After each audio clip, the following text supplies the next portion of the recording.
तात्पर्य प्रभुपाद जी के द्वारा, शिला प्रभुपाद की। सामान्य लोगों के लिए जीवन की चरम सिद्धि भौतिक कार्यकलापों को बंद करके आत्म साक्षात्कार के पथ निवृत्ति मार्ग पर स्थिर होने में है।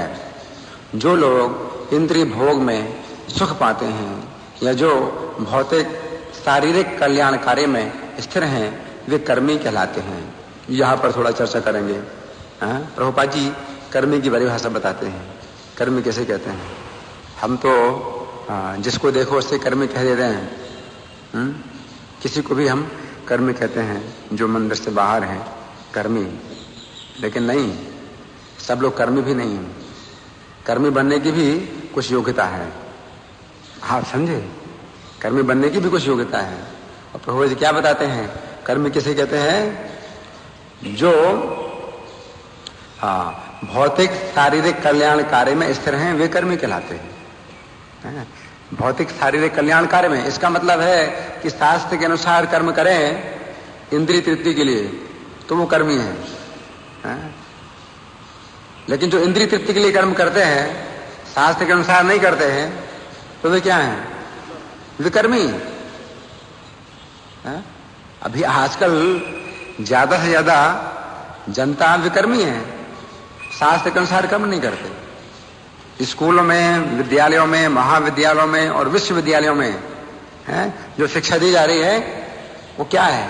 विकर्म। क्या है? विकर्म है। कर्म भी नहीं है।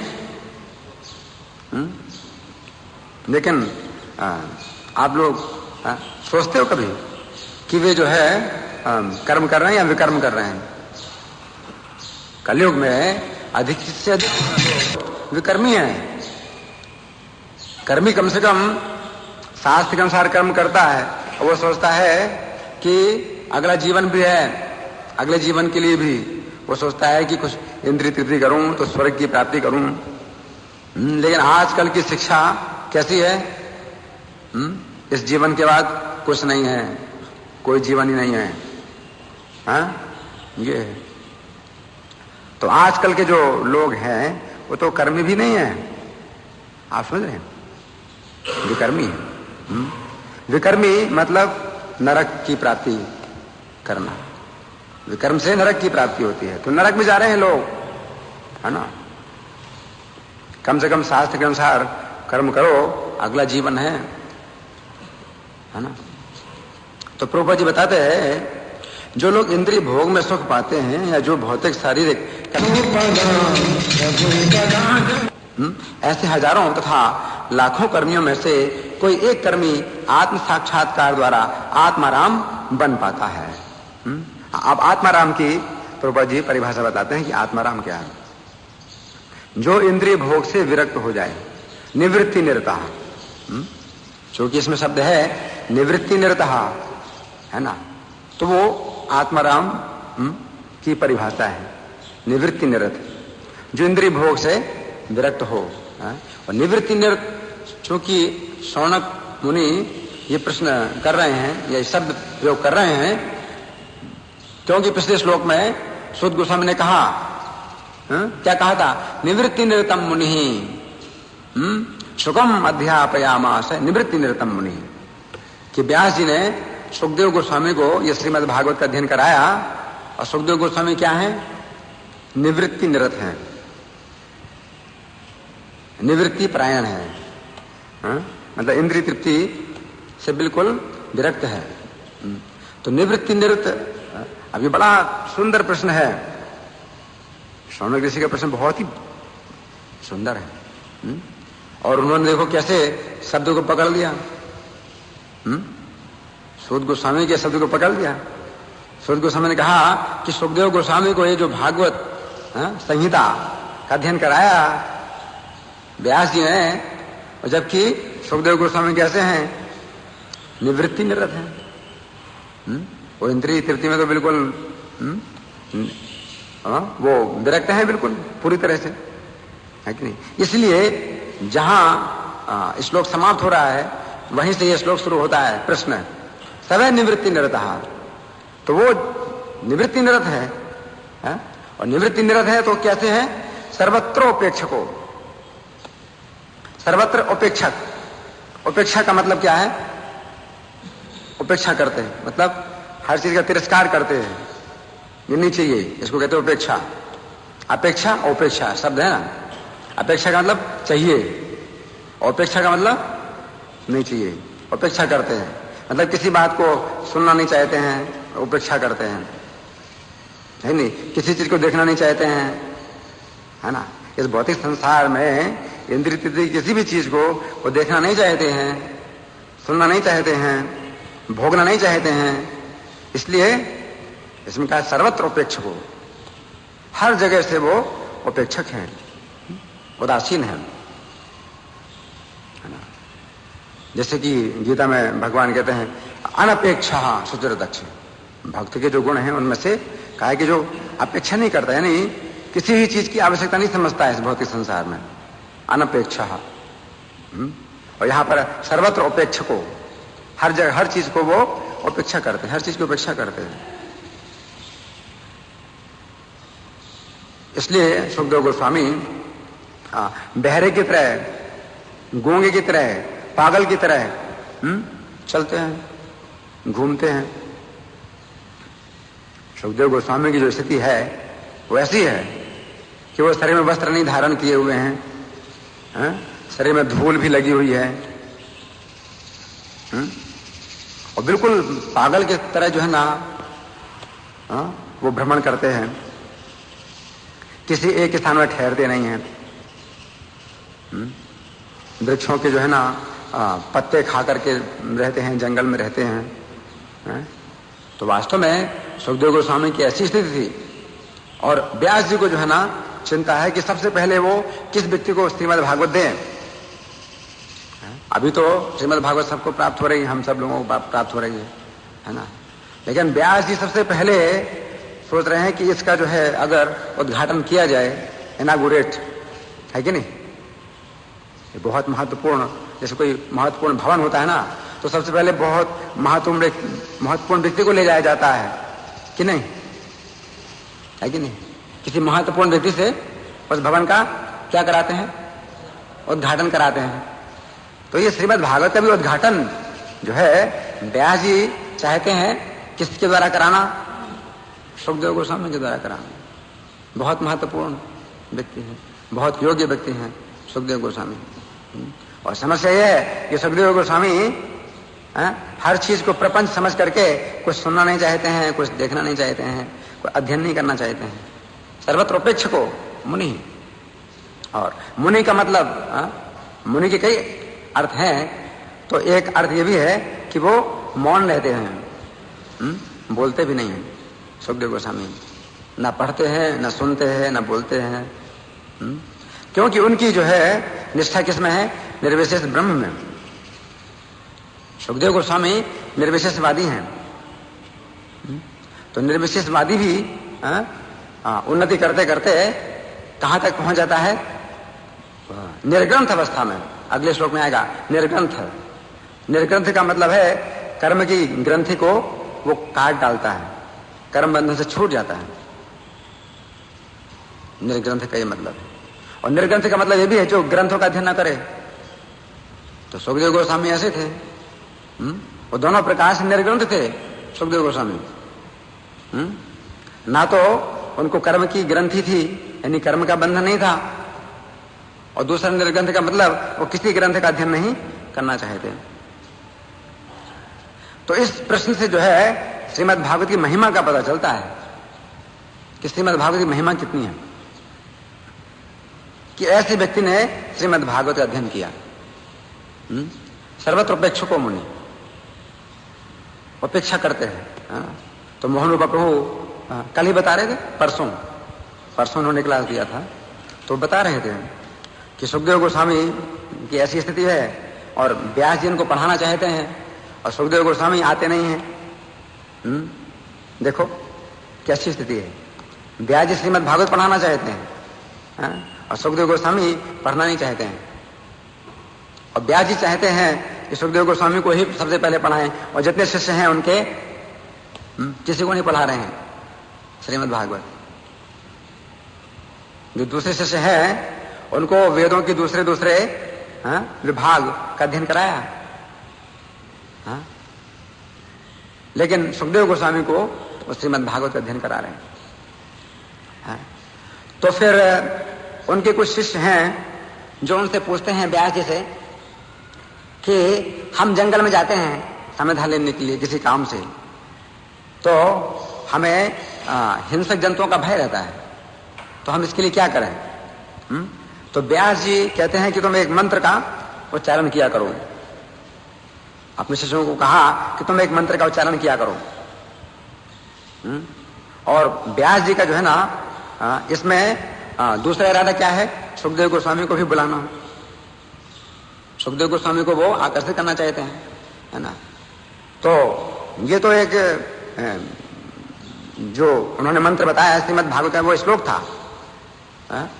तो एक छोटी सी बात है इस मंत्र से कि हिंसक जंतुओं से भय नहीं रहता, लेकिन मुख्य बात ये थी जो व्यास जी के जो हृदय में थी वो ये थी कि इस श्लोक से सुखदेव गोस्वामी को खींचा जाए। तो वो श्लोक था श्रीमद् भागवत 10वें स्कंद का, बर्हापीडम नटवर वपुः कर्णयो कर्णिकारम बिभ्रदवासः कनक कपिसम वैजयंतीम च मालाम रंध्रान वेणोरधर सुधया पूर्यन गोप वृंदैर वृंदारण्यम सुभद्रमणम प्राविशद गीत कीर्ति। कि भगवान कृष्ण वृंदावन में प्रवेश कर रहे हैं और बंसी बजा रहे हैं। हरे कृष्णा।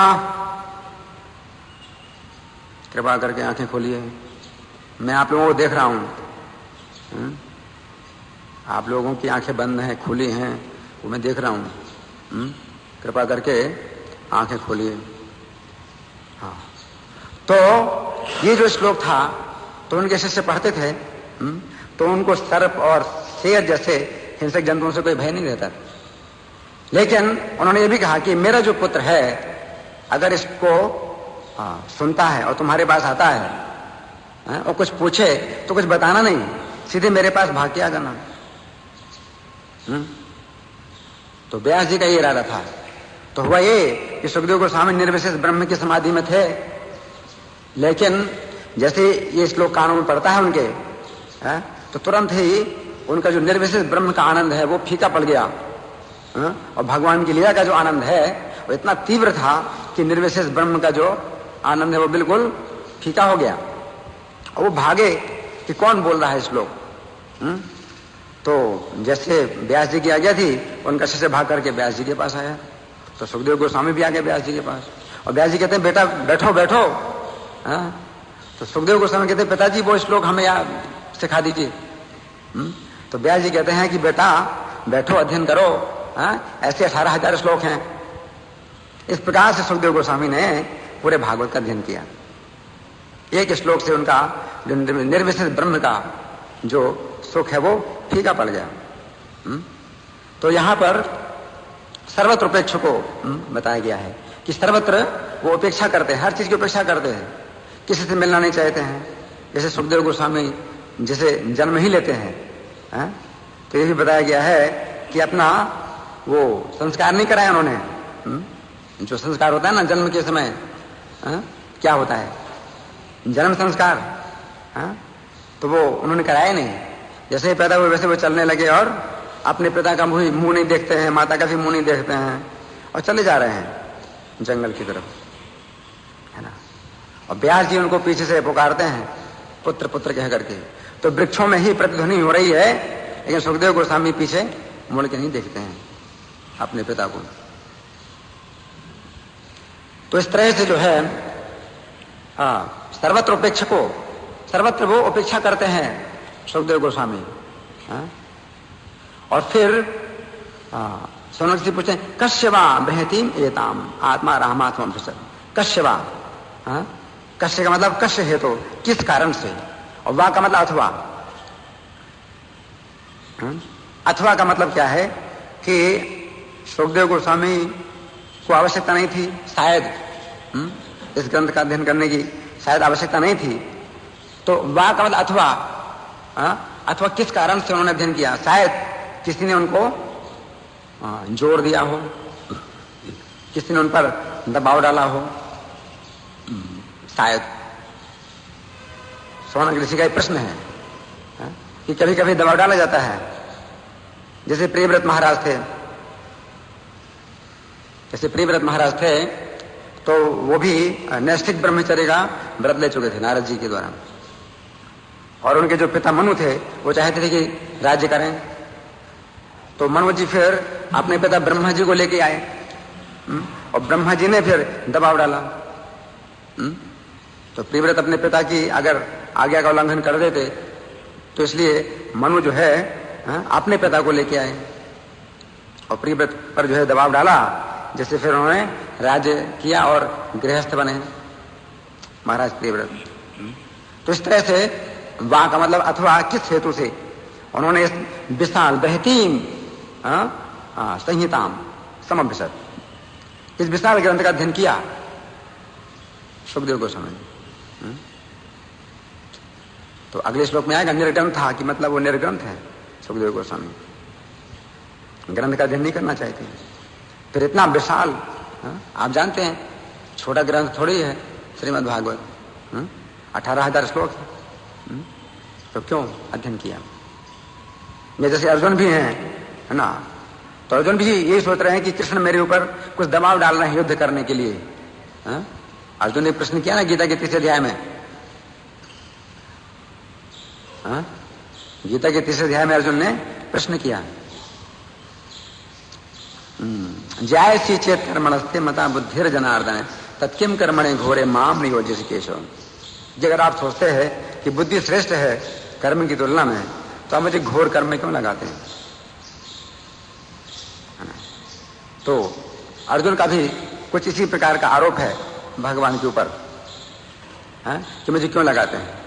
तो यहां पर वाह का मतलब यही है, अथवा सुखदेव गोस्वामी को आवश्यकता नहीं थी भागवत का अध्ययन करने की, तो उनके ऊपर शायद किसी ने जोर दिया हो, दबाव डाला हो, इसलिए भागवत अध्ययन किया, है ना।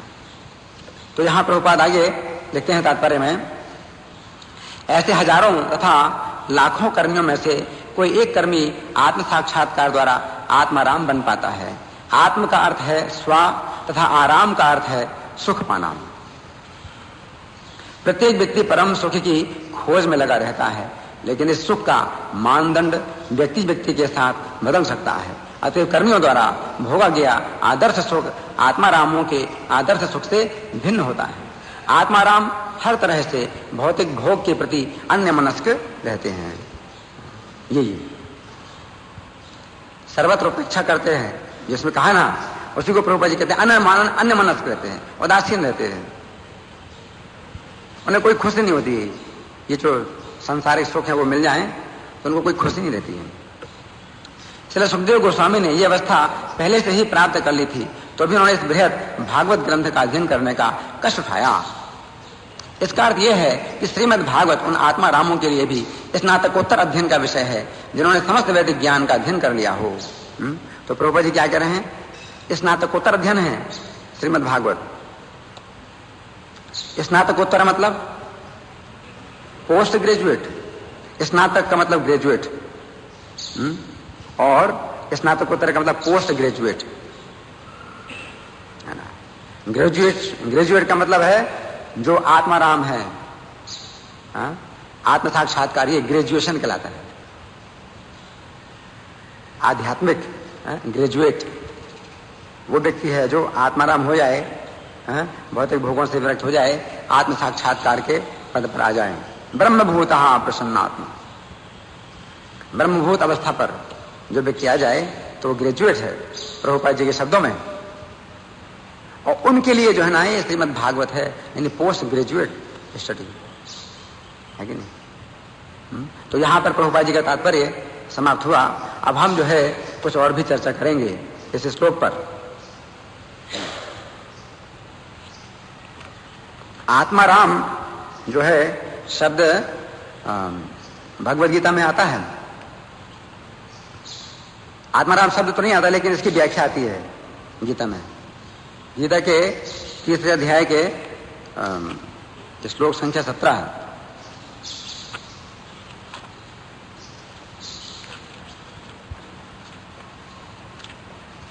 श्लोक संख्या 17 है, किस अध्याय में है, जिसमें भगवान कहते हैं यस्तु आत्मरतिरेव स्यात् आत्मतृप्तश्च मानवः आत्मन्येव च संतुष्टस्तस्य कार्यं न विद्यते। आत्माराम की जो परिभाषा है वो क्या है? 3 बार भगवान आत्म शब्द का प्रयोग कर रहे हैं। आत्माराम, आत्मरतिरेव स्यात्, आत्मा में जो आनंद ले, और आत्मतृप्त, आत्मा में ही प्रकाशित, और आत्मन्येव च संतुष्टः, और आत्मा में ही पूर्णतया संतुष्ट। उसके लिए कोई कार्य नहीं है, कोई कर्तव्य नहीं है। भगवान कह रहे हैं उसके लिए कोई कर्तव्य नहीं है। और इस श्लोक में भी यही प्रश्न है, इस श्लोक में भी यही प्रश्न है। क्या प्रश्न है कि फिर उनको क्या आवश्यकता थी पढ़ने की, इतना अध्ययन करके कष्ट उठाने की, जब वो आत्माराम है। और भगवान कह रहे हैं तस्य कार्यं न विद्यते, उसके लिए कोई कर्तव्य नहीं होता। जो आत्माराम है, अब आत्मा के जो है कई अर्थ हैं। आत्मा का अर्थ निर्विशेष ब्रह्म भी हो सकता है, और परमात्मा भी हो सकता है, और क्या, और भगवान भी। आत्मा के तो आत्माराम के स्तर मतलब अलग अलग हैं, है ना। तो कोई व्यक्ति निर्विशेष ब्रह्म में आनंद ले रहा है तो भी आत्माराम है, कोई व्यक्ति परमात्मा में आनंद ले रहा है तो भी आत्माराम है, कोई भगवान में आनंद ले रहा है तो भी आत्माराम है ना। तो भगवान क्या कहते हैं, उसके लिए कोई कर्तव्य नहीं है, ये भौतिक कर्तव्य नहीं होते उसके लिए। और फिर 18वें श्लोक में भगवान कहते हैं नैव तस्य कृतेनार्थो न कृतेनेह कश्चन चास सर्वभूतेषु कस्य दत्त पिपाश्रयः। उस स्वरूप सिद्ध व्यक्ति के लिए अपने नियत कर्म को करने की आवश्यकता नहीं है, और ना करने का भी कोई कारण नहीं होता। किसी अन्य जीव पर निर्भर रहने की भी आवश्यकता नहीं है उसको। जैसे इसमें कहा सर्वत्रोपेक्ष को, वो किसी की अपेक्षा नहीं करते। जो आत्माराम है वो उनको किसी पर भी निर्भर रहने की आवश्यकता नहीं है कि इनको खुश किया जाए, उनको खुश किया जाए। वो किसी को खुश करने की उनको जरूरत नहीं होती। ये फिर भी प्रभुपा जी क्या लिखते हैं तात्पर्य में कि कृष्ण भावना भावित व्यक्ति किसी की शरण ग्रहण नहीं करता, चाहे वह मनुष्य हो या देवता। कृष्ण भावनामृत में वह जो भी करता है वही उसके कर्तव्य संपादन के लिए पर्याप्त है। और फिर भगवान जनक आदि राजाओं का उदाहरण दे रहे हैं। जनक आदि राजा आत्माराम हैं और वो कर्म करते, राज्य करते हैं। ये आत्माराम पर ही जो है ना ये काफी भगवान जो है चर्चा कर रहे हैं। तो भगवान क्या कहते हैं, कर्मणय भी संसिद्धि मासिता जनक आदि। जनक आदि जो राजा हैं वो आत्माराम थे, है ना।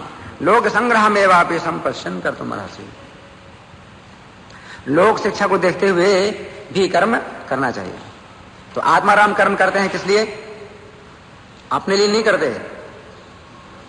किसके लिए करते हैं? दूसरों को सिखाने के लिए कि ऐसे काम करो।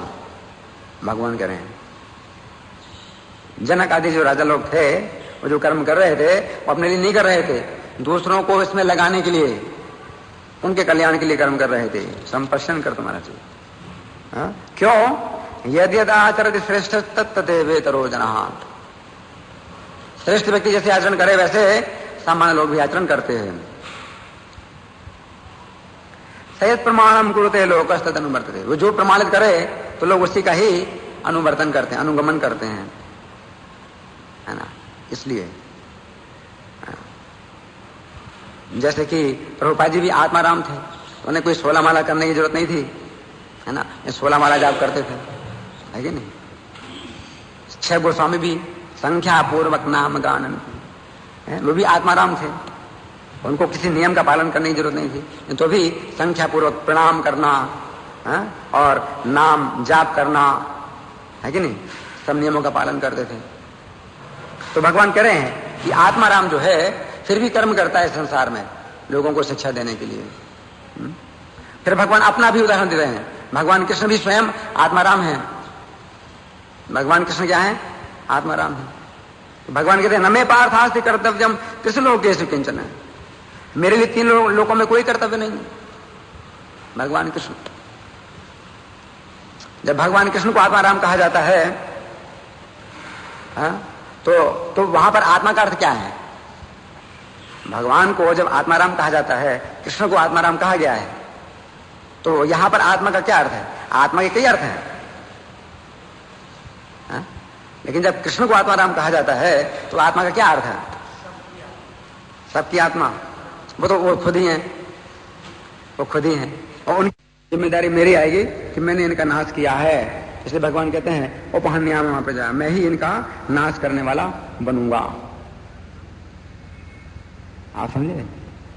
तो समाज के बीच में आत्माराम की बड़ी जिम्मेदारी होती है, उसके लिए कोई कर्तव्य नहीं है, लेकिन तो अभी वो कर्तव्य करता है उनके लिए, क्योंकि उनकी देखा देखी बाकी लोग करने वाले हैं, श्रेष्ठ है वो।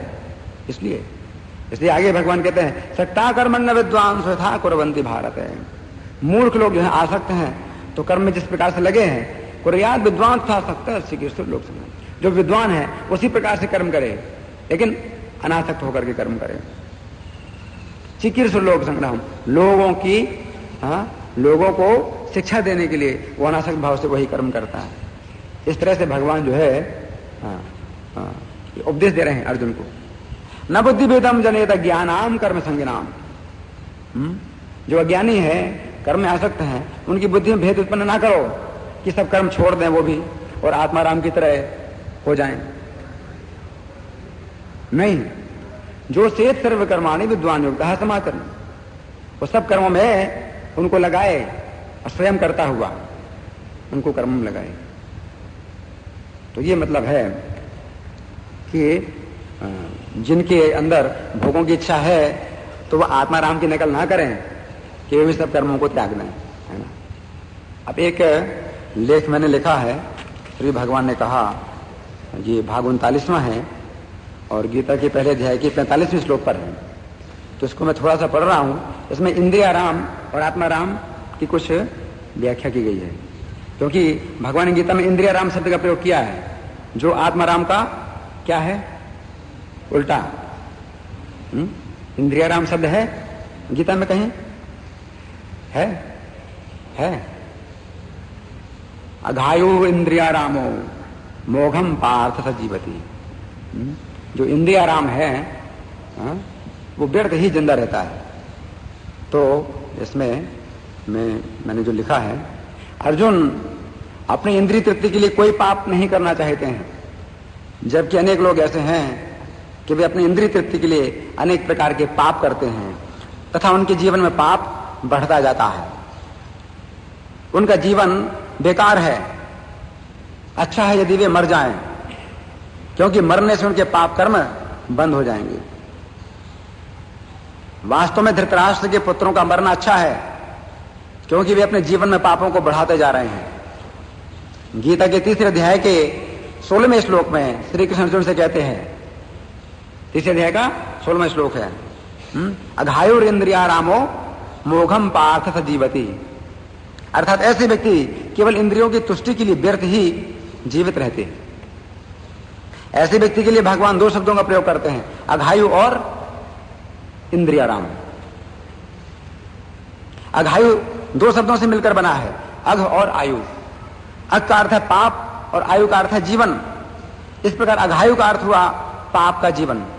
तो भगवान कहते हैं कि वह जितना अधिक आयु बिताता है उतना अधिक पापों को जोड़ता जाता है। अघायु, जितनी अधिक उसकी आयु बढ़ती जाती है उतना अधिक उसके पापों का भंडार भी बढ़ता जाता है। अब हम दूसरे शब्द इंद्रियाराम पर विचार करेंगे। इंद्रियाराम के विपरीत आत्माराम होता है। आत्माराम की व्याख्या भगवान इसके अगले श्लोक में करते हैं, जो व्यक्ति आत्मा में ही रति वाला है, आत्मा में ही तृप्ति वाला है और आत्मा में ही संतुष्टि वाला है, उसके लिए कोई कर्तव्य नहीं है। यदि इसी प्रकार से देखा जाए तो इंद्रियाराम शब्द की भी व्याख्या की जा सकती है। जो व्यक्ति इंद्रियों में ही रति चाहता है, इंद्रियों में ही तृप्ति चाहता है तथा इंद्रियों में ही संतुष्टि चाहता है, अर्थात वह व्यक्ति अपनी इंद्रियों की ही सेवा में लगा हुआ है। क्योंकि उसकी इंद्रियां काम शत्रु के अधीन है, इसलिए उसकी इंद्रियां भी उसकी शत्रु बन जाती हैं तथा उससे पाप कर्म करवाती हैं। दूसरी ओर आत्मा का अर्थ है श्री कृष्ण, तो आत्मा राम का अर्थ हुआ वह व्यक्ति जो श्री कृष्ण की सेवा में लगा हुआ है। क्योंकि श्री कृष्ण सभी जीवों के सुहृद हैं, इसलिए श्री कृष्ण की सेवा करने वाले को श्री कृष्ण सभी पापों से छुड़ाते हैं। क्योंकि अर्जुन श्री कृष्ण की सेवा में लगे हुए हैं, इसलिए अर्जुन आत्माराम है, इसलिए उन्हें जीने का अधिकार है। जबकि धृतराष्ट्र के पुत्र अपनी इंद्रियों की सेवा में लगे हुए इंद्रियाराम हैं, इसलिए उन्हें जीने का अधिकार नहीं है। फिर भी जो श्री कृष्ण भक्त हैं उनके लिए जीने और मरने में कोई अंतर नहीं है।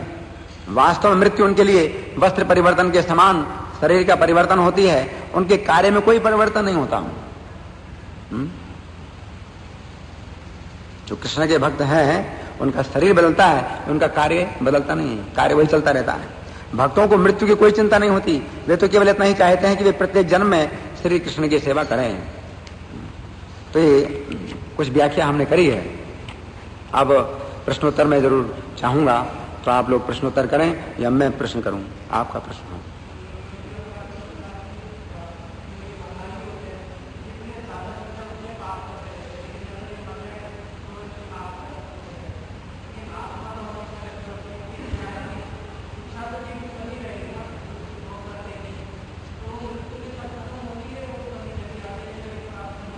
मुझे ठीक से सुनाई नहीं पड़ा। आपका प्रश्न ये है कि जो अघायु हैं, जितना अधिक उनका जीवन बीतता जाता है उतना अधिक उनके पाप बढ़ते जा रहे हैं। हाँ, वो इंद्रियाराम, जो इंद्रियाराम हैं वो उनको विकर्मी कहा गया है। शास्त्र विधि के अनुसार, शास्त्र विधि को छोड़ करके अपने मनमाने इंद्रिय तृप्ति के लिए कर्म करते हैं, है ना। तो जितना अधिक उनका जीवन बीतता जाता है उतना अधिक उनके पाप बढ़ते जाते हैं। मृत्यु के द्वारा अगर वो मर जाएं तो उनका जो है वो पाप कर्म बंद हो जाएगा, है ना। इसलिए अच्छा है जितनी जल्दी वो मर जाए उतनी अच्छा है, उनकी मृत्यु हो जाए वो अच्छा है। तो जो है ना, एक ये भी कारण है युद्ध का कि ये जो धृतराष्ट्र के पुत्र हैं ये अपनी इंद्रिय तृप्ति के लिए कितना कितना पाप करते जा रहे हैं, है ना। तो उनकी मृत्यु से वो पाप रुक जाएगा।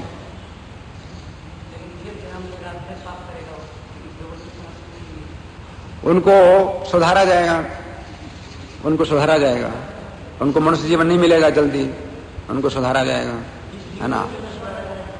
हाँ? तो इसीलिए जब वो नहीं सुधर रहे हैं, भगवान ने उनको कितना प्रयास किया, वो भगवान का भी अपराध कर रहे हैं, फिर भगवान को ही बंदी बनाने का प्रयास कर रहे हैं। आप समझ रहे हैं। तो जो नहीं सुधरते हैं तो फिर यमराज सुधारते हैं, उनको यमराज के हाथों सुधारे जाते हैं। एक सुधारने का अलग डिपार्टमेंट है यमराज का, तो उनके पास जाते हैं सुधारने के लिए। और कोई प्रश्न किसी का? आपका प्रश्न है। इनका प्रश्न है कि आत्मा राम जो है, अगर सुखदेव गोस्वामी हैं और आत्मा राम का मतलब कृष्ण की सेवा करने वाला नहीं, मैंने बताया आत्मा राम के कई स्तर होते हैं। तो एक आत्मा राम उसको भी है जो ब्रह्मानंद में लीन रहे, निर्विशेष ब्रह्म में लीन रहे, है ना, निर्विशेषवादी। तो सुखदेव गोस्वामी पहले निर्विशेषवादी थे, 4 कुमार भी निर्विशेषवादी थे, फिर बाद में भक्ति में आए वो, तो दूसरे प्रकार के आत्माराम बने वो। आप समझ रहे हैं। इसमें भी तो क्या है कि उन्नति होती है, आत्मारामों की भी उन्नति है।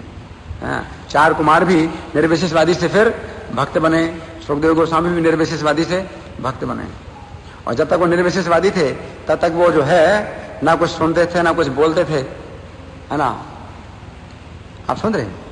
वो गर्भ के अंदर भी जब रहे तो उनको भय था, माया से भय था, इसलिए गर्भ से बाहर नहीं निकलना चाहते थे। 12 साल तक वो अपनी माता के गर्भ में रहे। और व्यास जी कहते हैं कि बेटा दर्शन दो, जन्म लो। तो कहते हैं नहीं पिता, मैं जन्म नहीं लूंगा। अगर जन्म लूंगा तो फिर यही सब बंधन मेरे ऊपर आ जाएंगे, ये माता हैं, ये पिता हैं, इनके लिए उनके लिए सब कर्तव्य मेरे बन जाएंगे। तो पिता कहते हैं कि नहीं बेटा, तुम्हारा कोई कर्तव्य नहीं है, तुम जन्म लो, अपना दर्शन दो, और फिर तुम्हारी जो इच्छा, घर में रहो या जंगल में जाओ, तुम्हारी इच्छा, जन्म लो। तो जैसे जन्म लिया वो तुरंत ही पिता का मुंह नहीं देखते, माता का मुंह नहीं देखते, और सीधे जाते हैं जंगल में। और वहां भी अब व्यास जी बात करें तो कैसे बात करें, वो सुनना नहीं चाहते कुछ बात। तो उन्होंने फिर ऐसी व्यास जी ने युक्ति बनाई कि अपने शिष्य को कहा कि जोर जोर से तुम ये मंत्र बोला करो। अब वो धीरे धीरे भी मंत्र बोल सकते थे अपनी रक्षा के लिए, लेकिन उन्होंने कहा तुम जोर जोर से इस मंत्र को बोला करो। तो जोर जोर से मंत्र बोला तो सुखदेव के कानों में जब वो मंत्र गया या भागवत का श्लोक गया तो उनका जो निर्विशेष ब्रह्म का जो आनंद है वो फीका पड़ गया, है ना। तो फिर वो दूसरे प्रकार के आत्माराम बने, जो भगवान के श्रवण कीर्तन, भगवान के गुणगान में जो आनंद ले। तो ये जो है मतलब आकर्षण है भगवान का। ऐसे मधुसूदन सरस्वती भी जो है ना एक श्लोक लिखते हैं, वो पहले निर्विशेषवादी थे, तो वो एक श्लोक लिखते हैं, हालांकि वो देखने में कृष्ण की निंदा लग रही है, लेकिन वो कृष्ण की प्रशंसा है कि कृष्ण में कितना आकर्षण है। तो वो श्लोक कैसा है? स्वराज्य सिंहासन लब्ध दीक्षा। शुरू में क्या है वो श्लोक? स्वराज्य सिंहासन लब्ध दीक्षा, सठेन केना पे वयम हठेन दासी कृता गोप वधु बेटे ने। तो उसमें वो ये बताते हैं कि हमने जो है इस आत्मज्ञान की साधना के द्वारा अपना स्वराज्य प्राप्त कर लिया। अद्वैत वीथि पथिक है उपास्य। अद्वैत मार्ग के जो पथिक हैं वो हमारी उपासना करते थे, हम गुरु बने थे, अद्वैतवाद के हम गुरु बने हुए थे, सब उपासना करते थे और हमने स्वराज्य सिंहासन प्राप्त कर लिया है। लेकिन सठे ने केना पी भयम हटे ने, लेकिन कोई गोपी का जो है ना एक बालक है, गोप वधु का एक बालक है जो कि इतना सठ है, इतना दुष्ट है कि उसने हमको उस सिंहासन से उतार दिया। सठे ने केना पी भयम हटे ने, हठ पूर्वक हमको उस सिंहासन से उतार दिया और दासी कृता अपना दास बना लिया है, हम उसके दास बन गए। तो मतलब भगवान कृष्ण में इतना आकर्षण है। और वो जो श्रीमद् भागवत है वो भगवान से अलग नहीं है, क्योंकि श्रीमद् भागवत में भगवान के गुण हैं। तो फिर ये जो है मतलब परमहंसों के लिए जो श्रीमद् भागवत है ये क्या बन जाता है? निवृत्त तर से रूपगीयमानात्, आनंद का एक स्रोत है श्रीमद् भागवत। तो भगवान के गुणों में ऐसा आकर्षण है। वो आगे सूत जी उत्तर देंगे, यथम भूत गुण हरि, भगवान में ऐसे गुण हैं आत्मा राम को आकर्षित करते हैं। तो भगवान के जो 64 गुण उनमें एक गुण ये भी आत्माराम गण आकर्षित्व, आत्मारामों को आकर्षित करते हैं। तो आत्माराम जैसे 4 कुमार थे वो भी आत्माराम थे, लेकिन निर्विशेषवादी थे। भगवान के चरणों में चढ़ी हुई तुलसी को सूंघ करके वो जो है निर्विशेष जो सुख है वो त्याग देते हैं और भक्त बन जाते हैं। और फिर वो कहते हैं हमें नरक में भी हमें अगर जाएं तो हमें कोई चिंता नहीं, हमको ये सुख मिलना चाहिए। कौन सा सुख मिलना चाहिए? आपके चरणों में चढ़ी तुलसी की गंध मिलनी चाहिए, हमें नरक में भेज दो, हमें कोई चिंता नहीं। और प्रहलाद जी भी आत्माराम है, वो कहते हैं नैवो दुजे पर दुरत्य वैतरण्यास तद वीर गायन महामृत मग्न चित्त। दुरत्य वैतरणी, वैतरणी मतलब नरक, नरक में जाने से भी मुझे जो है ना कोई भय नहीं है। तो वीर गायन महामृत मग्न चित्त, आपका जो गुणगान है ये महाअमृत है, इसमें मेरा चित्त मग्न है, तो मुझे नरक में जाने से भी कोई भय नहीं। तो फिर सुखदेव गोस्वामी निर्भय हो गए। वो माया से डरते थे, जब तक निर्विशेषवादी थे तब तक माया से डरते थे, लेकिन फिर वो जब निर्भय हो गए तो वो जो है ना हर जगह चलते हैं, हर जगह घूमते हैं, श्रीमद् भागवत के श्लोकों का वो चारण करते रहे हमेशा। और कोई प्रश्न किसी का? आपका प्रश्न है? भगवान कर्म क्यों करते हैं? भगवान यहां गीता में जो बता रहे हैं कि वो कर्म कर रहे हैं लोक संग्रह के लिए, लोक शिक्षा के लिए। भगवान धर्म की स्थापना के लिए आते हैं, तो वो स्वयं जो है ना ऐसे आचरण करते हैं। ये गृहस्थ जीवन के सब आचरण करते हैं भगवान। सवेरे उठना है कि नहीं, स्नान करना है ना, और जप करना है, और भी जो पाठ करना है, ब्राह्मणों को दान देना है कि नहीं। तो सब आचरण जो भगवान कर रहे हैं तो वो मनुष्यों को शिक्षा देने के लिए कर रहे हैं। आपका प्रश्न?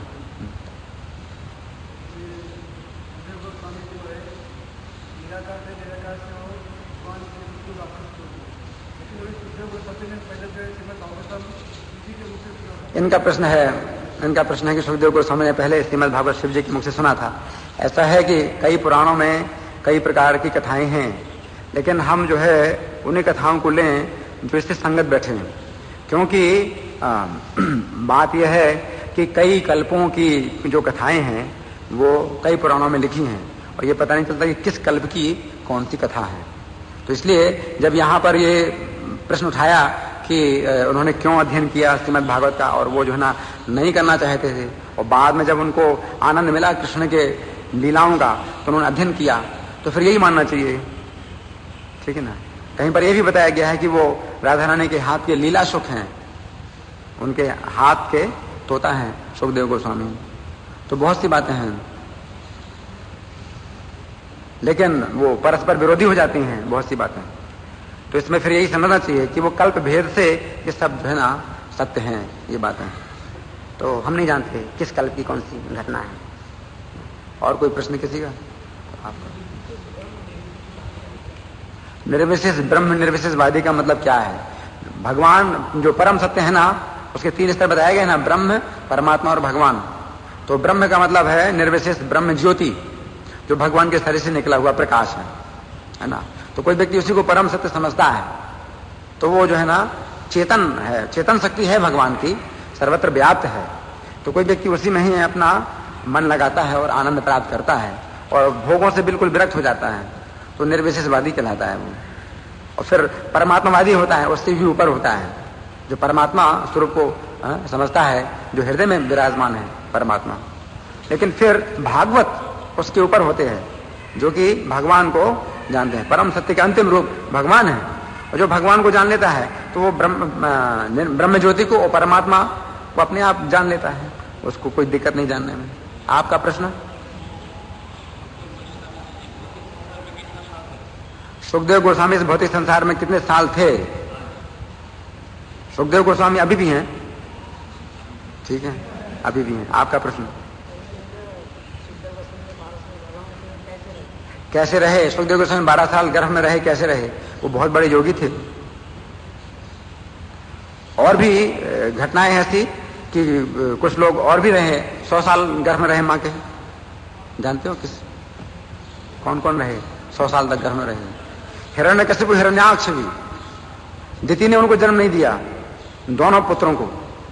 जब हिरण्यकशिपु हिरण्याक्ष गर्भ में आए दिति के, और जैसे गर्भ बढ़ने लगा तो अंधकार फैल रहा था, सब दिशाओं में अंधकार फैल रहा था। ये अजीब है। गर्भ से अंधकार फैल, जैसे कृष्ण गर्भ में थे देवकी के, तो देवकी के शरीर से प्रकाश निकल रहा था, ऐसे दिति के शरीर से अंधकार निकल रहा था। तो दिति ने जन्म नहीं दिया, 100 साल तक जन्म नहीं दिया इन पुत्रों को, यही सोच करके कि ये तो अभी अगर गर्भ के अंदर से ही अगर अंधकार पैदा कर रहे हैं तो पैदा होने पर क्या नहीं करेंगे। तो 100 साल तक जन्म नहीं दिया, लेकिन आखिर जन्म तो देना ही पड़ा, लेकिन दिति ने जन्म नहीं दिया। कयाधु ने प्रहलाद को जन्म नहीं दिया 100 साल तक।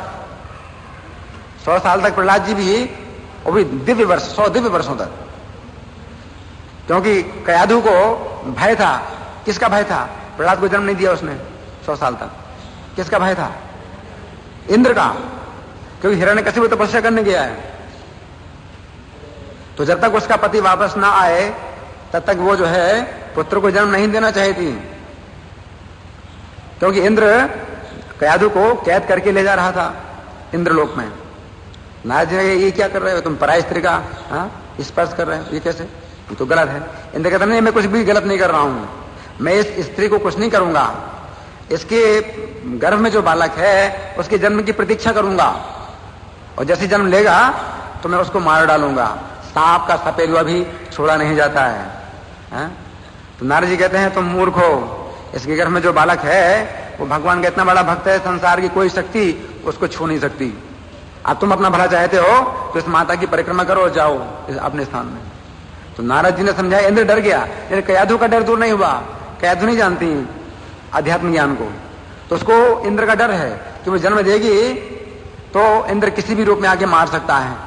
इंद्र के पास सब तरकीबें होती हैं, है ना। इंद्र कोई भी रूप धारण कर सकता है, छोटा रूप धारण कर सकता है, बड़ा रूप मार सकता है, इसलिए उसने जन्म लिए। और नारद जी उस बालक को ही उपदेश देते रहे श्रीमद् भागवत का 100 साल तक। और कयाधु के बहाने, कयाधु नहीं समझ रही थी, वो बालक समझ रहा था, है ना। तो ऐसे उदाहरण हैं। और कोई प्रश्न किसी का?